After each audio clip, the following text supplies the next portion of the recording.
There's a strange thing that happens sometimes when two people cross paths, and it has very little to do with luck or timing, no matter how much it might look that way from the outside.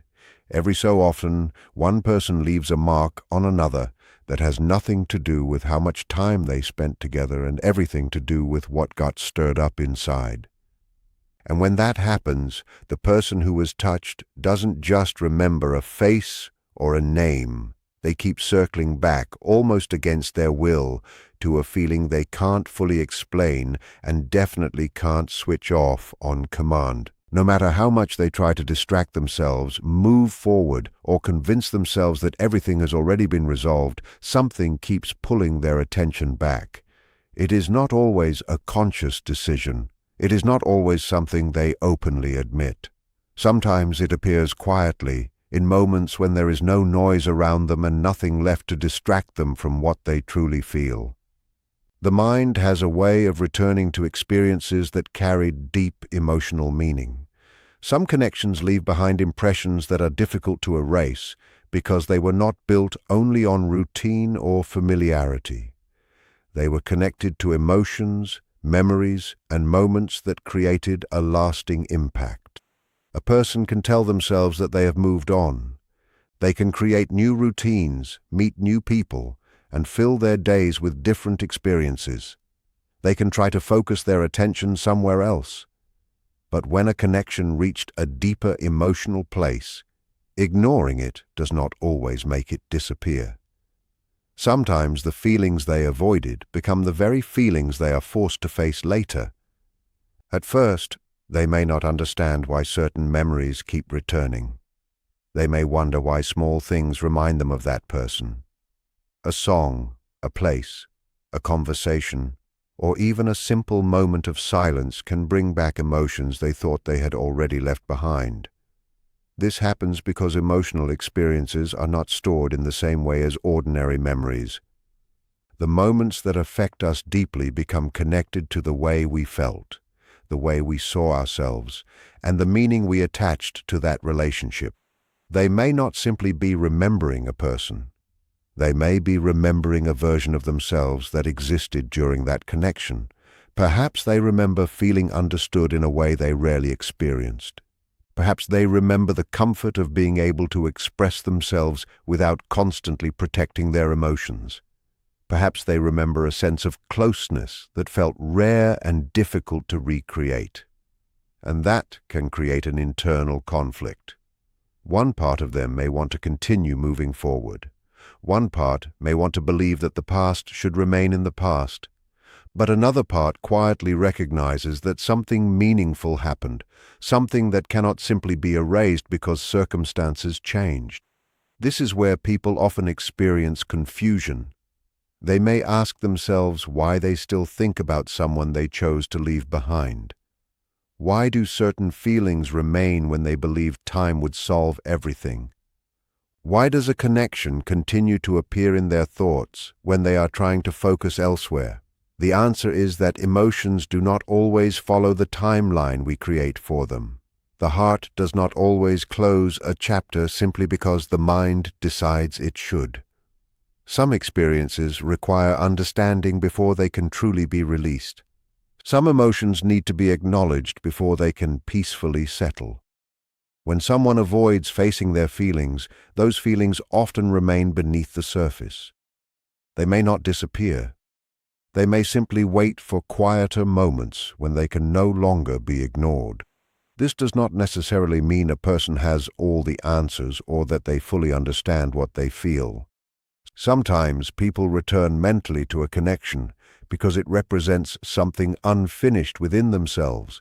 It may represent a lesson they have not accepted, an emotion they have not processed, or a part of their own growth they have not yet recognized. The hardest moments are often the quiet ones. When distractions disappear and the day slows down, thoughts become louder. The memories they avoided become more noticeable. The emotions they pushed aside become harder to dismiss, and in those moments they may begin to understand that what they felt was not as simple as they once believed. They may realize that distance did not completely remove the connection. Time did not erase the impact. Moving forward did not necessarily mean leaving everything behind emotionally. Some people only understand the importance of something after they no longer have easy access to it. When a person is always present, it can be easy to overlook the depth of what they bring into our lives. But absence has a way of creating clarity. It creates space to reflect. It creates room to notice what was valuable, what was unique, and what cannot simply be replaced. The feeling they keep returning to may not be about wanting to recreate the past exactly as it was. It may be about finally recognizing the significance of what happened. It may be about understanding the impact that connection had on their personal journey. Because some people enter our lives and leave behind more than memories. They leave lessons, they leave perspectives, they leave emotional impressions that shape how we understand ourselves and relationships. That is why they keep circling back. Not because they can easily explain it. Not because they planned to. Not because they can simply decide to stop feeling. They return because something inside them is still trying to understand. And sometimes, the emotions we cannot immediately explain are the ones asking us to pay the closest attention. The most meaningful connections are not always the loudest. Sometimes their impact is revealed in the quiet moments when everything else fades away and a person is left alone with the truth of what they experienced. That is when they begin to recognize that some feelings cannot be forced away. They can only be understood. Carl Jung spent a lot of his career arguing that the heart is far less straightforward than we like to pretend. What we call chemistry, he suggested, is often something closer to recognition, not "I like this person" so much as "something in me knows this." Attraction, in his view, often isn't really about the other person at all. It's about what that person happens to activate in us: old wounds, buried longings, parts of ourselves we've lost touch with or never gotten to fully live out. People don't always fall for who you are. Sometimes they fall for what your presence stirs awake in them. That distinction matters because it changes the question people usually ask when someone becomes fixated on them. The interesting question isn't, "Why are they so attached to me?" It's, "What did something in me wake up in them?" Maybe it wasn't really your kindness they responded to. Maybe it reminded them of a kind of care they never got as a kid. Maybe it wasn't your confidence exactly. Maybe it echoed a version of themselves they used to be before life wore them down. Maybe your steadiness wasn't just steadiness to them. It was the first calm thing they'd encountered after years of chaos, and their nervous system didn't quite know what to do with it. Jung had a name for a big part of this: projection. It's the process by which we take unresolved, unclaimed pieces of our own inner world and lay them over someone else, almost like dressing another person in a costume built from our own longing. We tell ourselves this is the one when what's actually happening is closer to this person, is carrying an image my inner world has been quietly waiting to meet. That's part of why this kind of pull can feel so disproportionate to the actual relationship, because it was never only about two people. It was about two histories, two sets of unmet needs colliding. It's worth being honest about something here, because it's often left out of the more romantic version of this story. Someone not being able to stop thinking about you doesn't automatically mean the connection is healthy. Sometimes it means they were genuinely moved, genuinely opened up in a way that doesn't happen often, but sometimes it means they're seeing things in you that were never really about you, their own fears, their own hunger, their own hopes, projected outward and given your face. Both things can be true, and telling them apart takes more self-honesty than most people are used to bringing to their own feelings. What tends to make this kind of connection so intense is that it isn't just admiration. Often the other person becomes fixated not because you were flawless, but because something about you felt unfinished in their mind. a door that opened partway and never fully closed. Once that happens, ordinary things start to feel smaller by comparison. You stop being just a person to them and start becoming something closer to a symbol. And symbols, unlike facts, don't fade quietly. They tend to outlast the actual relationship by quite a lot. There's also something worth saying about why this kind of feeling seems to grow stronger in silence rather than weaker. When people can't or don't express what they're feeling, the feeling doesn't just evaporate, it turns inward instead, and it tends to get louder there, not quieter. A single memory can turn into an entire internal narrative. One unanswered message can start to feel like a verdict. One brief moment of real connection can become the emotional high watermark against which every later interaction gets measured, usually unfairly. This is where the size of the moment stops mattering and the depth of it takes over. It doesn't take a long relationship to leave a lasting impression. It takes one that actually landed somewhere real. A single conversation where someone finally felt heard. A boundary that surprised them, because most people in their life just cave. A moment of restraint where you could have chased and didn't. Any one of those can become, without either person planning it, the seed of something much bigger growing quietly in someone's mind for months or years afterward. If Jung were unpacking a situation like this, he probably wouldn't spend much time asking who is this person in love with. He'd be more interested in what part of themselves they're meeting through you. What archetype, to use his word, got activated? The rescuer, the wounded child looking for safety, the part of them that's tired of performing and wants, for once, to be fully seen without having to explain themselves. We don't only fall for the actual human being in front of us, we fall for the image that person happens to represent to something older and less articulate inside us. And here's a harder truth worth sitting with. Someone who loves you with that much intensity isn't automatically someone who knows how to love you well. Intensity and longing and preoccupation are not the same skill set as gentleness, patience, or genuine understanding. Someone can be captivated by you and still have no real idea how to hold that feeling with care. Being deeply wanted is not the same thing as being deeply known. Being idealized is not the same thing as being respected. It's worth remembering that distinction, especially if you're the one being idolized, because it changes what you owe the situation and what you don't. Still, once that kind of spark catches, it tends to spread in noticeable ways. The person starts paying closer attention to things they never used to register: your tone, your timing, the small shifts in your mood, the gaps between your messages. Their mind starts filling in blanks with meaning, whether or not that meaning was ever intended. This kind of hyper-awareness usually isn't really about obsessing over you as a person. It's a sign that something in them has been stirred that they don't yet know how to metabolize.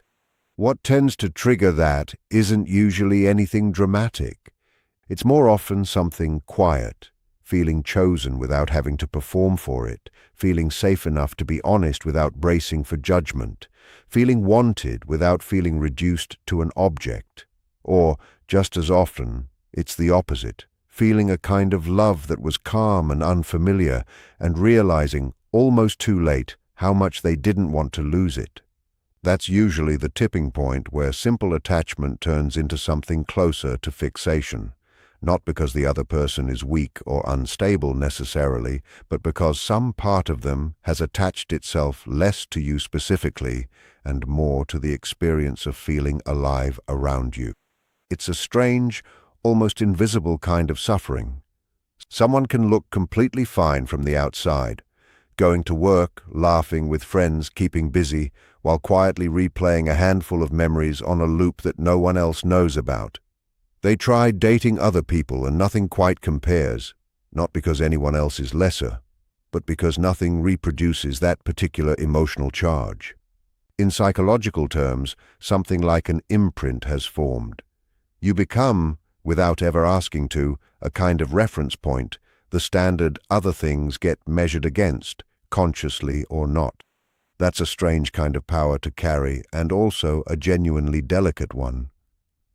Once you become someone's reference point, ordinary connections can start to feel flat to them by comparison, and that's not really a compliment so much as a warning sign about how they're processing the whole thing. They might want closure and also secretly not want it, because closure would mean the feeling actually has to end. They might want peace and also keep circling back toward the version of things that gave them the most intensity, even if that version wasn't particularly good for them. Once someone has crossed into that kind of emotional territory, everything you do starts to carry more weight than it probably should. Every reply, every silence, every small inconsistency gets read as evidence of something larger: hope, rejection, fate, loss, possibility. Uncertainty tends to make this worse, not better, because uncertainty is exactly the kind of gap the imagination loves to fill in with its own story. But underneath all of that, the deeper explanation for this kind of pull usually comes down to something simpler than it feels in the moment.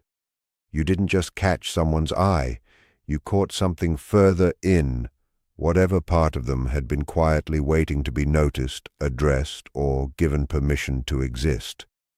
You didn't just enter their life logistically, you entered a part of their inner world that doesn't get visitors very often. And once someone lets you into that space, even briefly, they don't tend to forget it completely, even long after the relationship itself has ended. Something else worth naming here. Sometimes people become fiercely drawn to someone precisely because that person isn't easy to fully possess. Not cold, not withholding for effect, just genuinely centered. Someone with a real sense of self that doesn't rearrange itself for approval. That kind of grounded presence can feel almost disorienting to someone who's used to chasing chaos, because their nervous system doesn't quite know how to categorize it. And the mind, more often than we'd like to admit, gets most fixated on exactly the things it can't easily file away and move past. Jung's broader point about all of this was that we tend to be pulled toward whatever we've had to suppress in ourselves. Someone who spent years being hard because softness felt unsafe might fall hard for someone gentle. Someone who's lived in instability might become quietly obsessed with someone steady. Someone who's felt invisible for a long time might latch on to the first person who genuinely noticed them. In each case, the other person becomes, almost by accident, the answer to a hunger that was never given a name. That's a real kind of significance. The feelings involved are sticky precisely because they were fed by something true, even briefly, even if the overall relationship never fully worked out. None of this tends to be built out of one enormous moment either. More often it's built the way most deep patterns are, through small repeated things. A moment of reassurance, repeated. A particular kind of attention, repeated. Even a particular kind of hurt, repeated. Over time, a person's nervous system essentially learns your shape, and eventually they notice they're not just thinking about you occasionally, they're orbiting you in a quiet, low-grade way that's hard to name and harder to shake. If you ever find yourself on the receiving end of that kind of intensity, it's worth remembering there are two very different ways to hold it. One is to treat it as leverage, something to use. The other is to treat it as a responsibility, because if you genuinely touched something real in someone, you're not dealing with a passing crush anymore. You're dealing with something that can shape how they see relationships, attachment, even themselves, for a long time afterward. That's not something to take lightly in either direction, whether you reciprocate the feeling or not. This is also often why unfinished connections haunt people more than finished ones, not because they were perfect, but because they were meaningful. They cracked something open that never got the chance to fully resolve. The relationship itself can end while the psychological aftershock keeps going quietly in the background for a long time. Someone might never have said how much it mattered. They might have played it cool, gone quiet, pulled away entirely. None of that necessarily means the feeling wasn't real. Sometimes it just means they didn't have the tools to say so out loud, and the feeling kept living somewhere underneath the silence instead. That kind of unspoken intensity has a way of resurfacing in small, unplanned moments. A song, a smell, an unrelated memory that suddenly isn't unrelated anymore. It's less about the person being unforgettable in some mystical sense, and more about what they came to represent, a kind of internal awakening that doesn't fully reverse itself once it's happened. In a sense, the person becomes a kind of doorway to a version of someone else's own psyche, the self they wanted to become, the self they were afraid of, the self they thought they'd lost.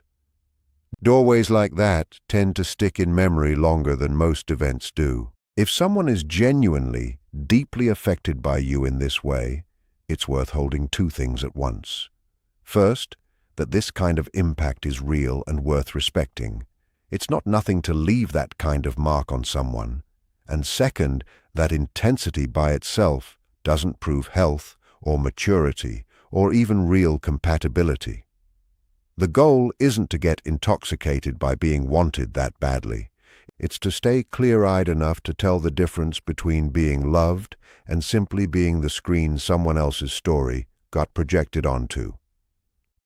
The honest answer to why any of this happens with one particular person and not another usually comes down to some very ordinary things that happen to land at exactly the right moment. An honesty that startled someone used to being lied to, a softness that got past a defense they'd been building for years, a steadiness that showed up right when everything else in their life felt unstable. People rarely forget the first time they felt genuinely alive around someone. They might deny it, resist it, even go quiet about it entirely rather than admit it out loud. But the feeling itself tends not to simply disappear on command. It waits, in memory, in unguarded moments, in the particular kind of quiet that shows up late at night when there's nothing left to distract from it. And maybe that's the real shape of the whole thing. Someone's obsession or longing or inability to fully move on isn't proof that you have to hand over your sense of self to manage it. It's simply evidence that something you did, something maybe small enough that you don't even remember doing it, mattered enough to leave an actual mark.